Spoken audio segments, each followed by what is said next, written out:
All right, filming in my bathroom because I got something I've got to say stat. I'm going to show you how to love someone, to give your love, and to get love back, and to think, oh my God, why have I had these problems with relationships all my life? Here's what you do, because I know I did it. Before I was with John, and for a long marriage, because I was going to stay in the house because of the kid. We're going to make this work because I have a kid and she's going to stay in one home. Wrong-o, big wrong-o.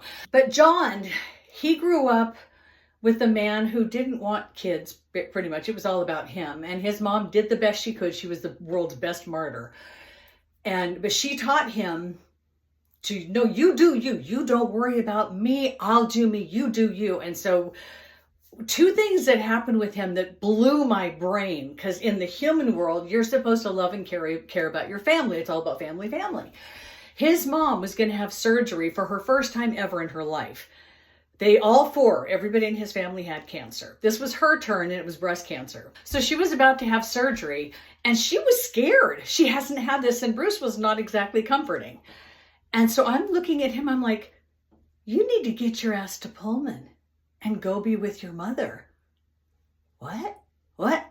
I'm like, oh my God, she's never had surgery. She's like in her 70s. Go be with your mother. And she also had hip replacement surgery. He was never there for anything, but boy, they were there for his. So what he did, I was upstairs, I come down, he goes, oh, I don't need to go to Pullman. I'm like, what? I called Mom and I said, Cari said you want me to come over, do you? Of course she's going to say, oh no, I don't need you. Of course all martyrs do that. But the biggest one, his dad was dying. And we were going to the Oregon coast for the 4th of July. And I told her and I told John, I'm like, when we go to the coast, you're staying with your mom. You're helping with your dad. He's like, no, I'm not. And I told her the same thing. And she said, oh, he wouldn't do that. No, he won't. So this was a month before. So fast forward, a month goes by. I tell her enough he's staying there. I tell him enough he's staying there, that they heard it enough to believe it, yet neither one believed it was going to happen. We get to the coast. We get to where we're at. He brings his bags in. We bring them back, put them in the truck, and we say, go. Once we physically got him to go and be there and see how frail his dad was and his mom and how he was needed, he stayed for a month. But it was like pulling teeth. And had I not got him through that door, he never would have done it. He would have played this outside game. From my lens, how we love each other, we help each other, it felt like like icky, that how can you not want to be there? It's like disbelief that this world where we're family, how can you not want to just be there for her? That was when I was in the world where love was love languages. My love language is I need you to touch me all the time, and then yours is you want me to do dishes. We don't work that way, guys. We are not supposed to be with one person for a long period of time. Sometimes it can be if the magic stays alive. Never, ever are supposed to marry. So we see this example of parents getting married. So the young person graduates from high school and college, and they're just looking for, all my friends have partners. And you just feel like you want to find that partner. You want to be like everybody else. You want to be normal. And nobody wants me. Nobody loves me. So you try and find somebody who will love you. You don't want that. What we are here to do is what I've done over the long haul. And so when you meet somebody, like I met two people on the coast, they were to be here to show me what love is and what love isn't. Alden, who died after I met him in Sedona, he showed me love. It was just conversation. I've never met somebody who gave so much of his soul to everything. Just a heart like no other. So that was where I saw this is where love is. It's not this. It's not this. So Alden taught me that, and I came from a new love lens. Then Cari shows up. And Cari, it was immediate. It was just like, oh my, you just know you're in trouble. And it was like, I've never known someone that literally he would show up. And I've talked about this. It was like we dissolved into each other and we were just one. It was like we danced as one through the stratosphere until he had to leave. And when he left, it didn't linger. Well, it did linger, but it was just, I didn't need him. It was like I was fine with him going and doing him while I had to go do me. I didn't hand him my heart and say, you be careful with this.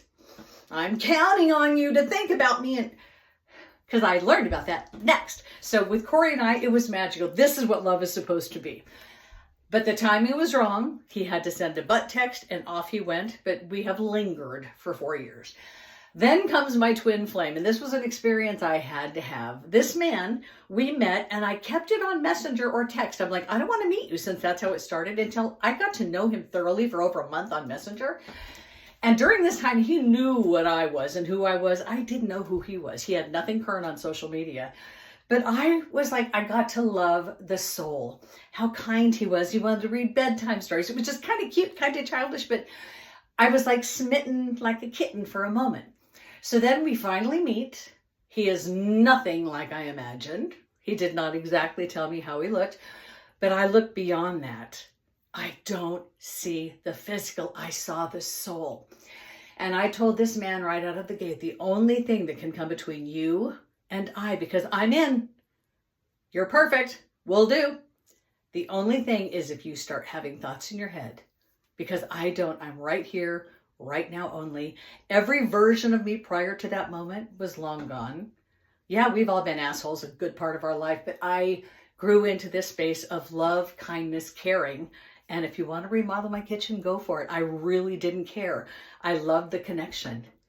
But then he couldn't do that. It was too good to be true. So he was like looking backwards on my Facebook page and like trying to find somewhere to pin me down where, aha, you lied. Like anything on there is my past. But what happens, girls and boys, he kept buying me gifts, like a diamond necklace, some binoculars, binos so I could see the ocean, just really trying to shower me. And here I want you to see this. He would come to me and give me gifts, but then he would say, I love you. That, my friends, is I love you conditionally. I'm giving you stuff. I'm going to paint your trailer. I'm going to help you any way I can. I love you. So don't you dare step out of line. Which is what? And this is the same person. And this is just magical. It's magical. It lasted a short time, but I learned so many lessons because we believe this is love. He needed me to be under his control and not say another man's name in bed. It doesn't matter if it's my uncle. All these rules. And it was like, I mean, it's like, I'm like, who can tell me rules? This is my life. And then I see, there's this young woman I met at a restaurant in Ashland, and we become close. She talks to me a lot. She's very young, but she is in love with a boy who broke up with her. And so he's kind of sleeping around with a few girls. She's been begging him to come back. There's nothing I can say to this girl. And then she said, finally, he said, okay, here's the deal. I'll take you back, but we have an open relationship, but you don't get one. She's like, okay, I'll take you any way I can. So I posted this in a meme on Facebook, and somebody from my past that I work with, she's like, oh, you know, we all go through our stupid years. Looking back, I never, ever, ever, ever, ever would have put myself in a position to where someone would be put before me.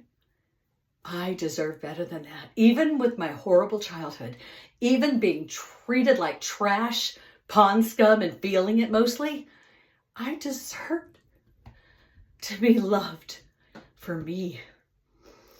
So when I see this in young people, that they're willing to do anything for a partner, here's what came through today. And it's like, here's your love, this ball of love, and this ball of love is you.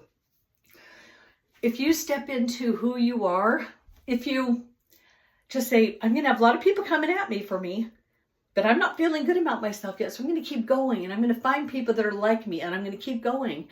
And yeah, there's going to be a lot of men and sex or whatever along the way, but I'm not going to hand my heart to any of them because I need to figure out who I am and why I'm here. We all have a purpose. I saw mine as a child. It like blows my mind that people walk into relationships and you compromise and you hand your heart to the other person. You say, okay, that's mine. Take care of it. You can't work because I'll be working and I'll think that you're doing stuff. Don't ever hand your heart to anyone. The only one you need to hand your heart to is yourself. Be the fullest version of yourself when you meet someone that you're connected to. You do you, and as they're doing them, like Corey and I, you'll just dance. You will dance and you won't expect anything of each other. And it is beautiful. And the dance can go on as long as it's supposed to. But don't tell them what your love language is or how they need to protect your heart. Protecting your heart is your job. I tell everyone my only currency is my energy, and it's the same thing. If something feels off, if it feels icky, I go the other way. It tells me that's not my direction. And how many times in your life do the people in your world make you feel icky? You've got to leave that world. You can't let these people do this to you because you're allowing it. And they're going to keep doing it because you're going to keep letting them.